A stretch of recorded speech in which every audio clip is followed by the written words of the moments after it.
How's it going, guys? Coffee here. Today I wanted to go over the new and improved, maybe improved, we don't know yet, Youga 2 Flame Focus. We've used this to hit number 1 on the ladder for Youga 2. I hit that earlier. I can probably get higher now. I think I've upgraded maybe one piece of gear since then, but first things first, let's kind of jump into what is required to start on this build for Flame Focus. The first thing that you do need to start with a Mortal's Reverie necklace.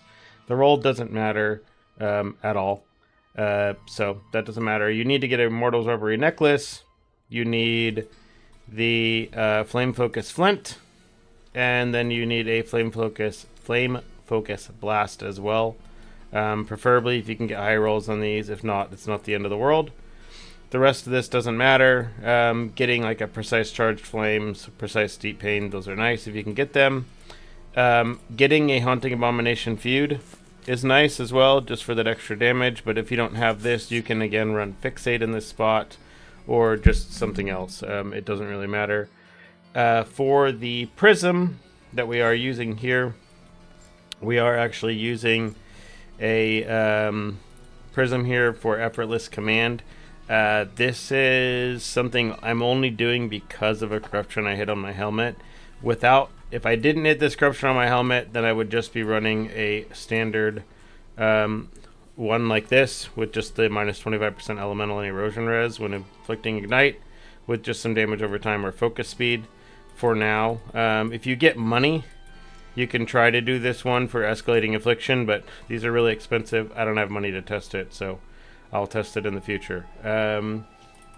But other than that, for your slate, if you end up running something, I have a current slate right now that I'm running that has verbal abuse on it. But if you don't need double curse, you'll see why I have double curse in a minute. If you don't have double curse, then just run a slate like this.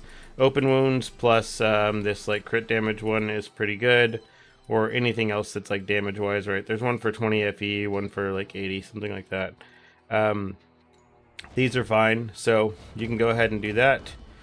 The rest of the gear, you're pretty much just trying to ensure that you are over your 200% focus speed while you have the necklace on. It doesn't matter, just like somewhere around like 220, 217%, something like that for a minimum roll on this. The higher percent additional focus speed roll you have on this, the lower amount of focus speed you actually need to get this to basically start chaining.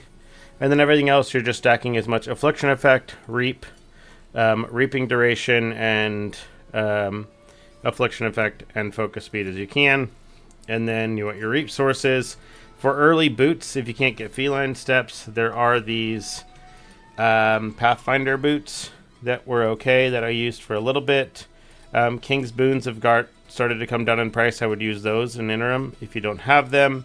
But if you want something else in the meantime, you have these Pathfinder's Path, which they're not very good. They're basically just like a tiny bit of focus speed that you likely won't want, but you're going to want feline steps, and then at some point we will update these feline steps into Valerie's Night Strolls. But priceless weapons are so expensive right now that it's going to be hard to get our Reaping Cooldown recovery on everything, so we're going to end up using feline steps for a really, really long time.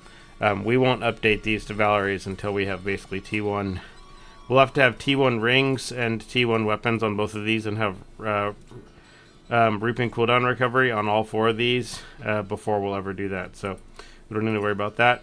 For your helmet, you are going to be recommended to have Mask of the Infernal Titan, or Mask of the Infernal Iron, rather. These are pretty cheap, like 130 to 150 FE, unidentified. I got really lucky with my corruption, and I hit Entangled Pain. So that's why I ended up doing something crazy. That's why I'm running an Indifference blend on my belt, because of the fact that I have the extra curse, which means I am... and I'm running the extra Prism thing. So you can run Indifference. You can run Indifference even without the extra curse.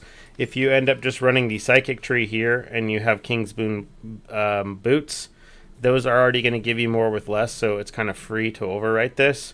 Now that I'm no longer using King's Boon boots, these are it's probably worth it for me to take this off and throw something else on, since I'm losing that damage here now. At the time, it was cheaper than getting the energy that I need to actually run everything. So, because the energy demands for what supports I want to run on everything require me to actually have like pretty perfect rolls on everything, and I was broke at the time. I didn't feel like buying energy cores because they're kind of expensive. So keep that in mind. Magnus Laws, these are really good as well. Make sure you kind of pick these up. And then the basically other item that you want to make sure you start with, other than the necklace, is this Flaming Evil here. Try to get a high roll if you can. Something like this. This is they go up to 3 baseline, so you can look for any 3% ones here. It looks like they're like what, 15 FE or something like that. That's probably going to be one without a very good roll here, but it's a really good deal. You can start with that, and then eventually, again, you want to work yourself up to getting a corrupted one that will have the amount that gives you 3.5 or whatever percent per one fire res that you have. You can see I'm at 101% fire res. Eventually I will have more Kismets here for fire res, but I only have a few of them in right now. I haven't bought the rest of them because they're like 20 of VIP still right now because nobody's doing Arcana. So for your pets, if you have these 3 here, Abyssal Soul, Fire Swordsman, and Firewing, you can change out Firewing for Dreamweaver at basically no damage penalty. That's pretty much the same. So if you have this, go ahead and use that. Other than that, I typically, for mapping, I will end up just running this with Preserver of Eternity. And then I will run, instead of Fixate, I will just run with a Blurry Steps. And then for my Deep Pain, because I don't have Precise Deep Pain and I have Precise Charged Flames, I will end up just honestly running a Precise Ellie Res just for the extra survivability and the extra tankiness. You can kind of see what the damage is basically after that, but so I'm still getting plenty of damage. I'm pretty sure this is still enough for Profound, even as it is. I was kind of at work though, so I didn't really have time to actually test. I was just able to do some trading, so yeah. Let's go ahead and I'll go ahead and showcase a map here in T8 without keeping the video from getting too crazy long. And then I'll be streaming right after I release this. So if you guys have any questions, you can pop on stream and come ask. So let's go back to T8 here. And we'll just go push a map here. You can kind of see what I've been doing for my stuff as well, which is going to be that I have been I've just been running with this Sandlord plus Carjack kind of tree. I know a lot of people have been running Carjack, so but let's go ahead and add this up here again. I'm not going to do the League Mech right now because it's just going to take too long otherwise. Let's see if we can find the Carjack down here. But as you can see, the build gets kind of, you kind of start moving a bit with this pet along with Blurry Steps as well. You're getting decent movement speed from that. If you just want maximum movement speed, I can also swap this on as well for even more movement speed with the blur effect belt. You don't, because you're not using Valerie's, you don't always have full blur effect, so you're not getting quite that much movement speed out of the belt that you would on other things.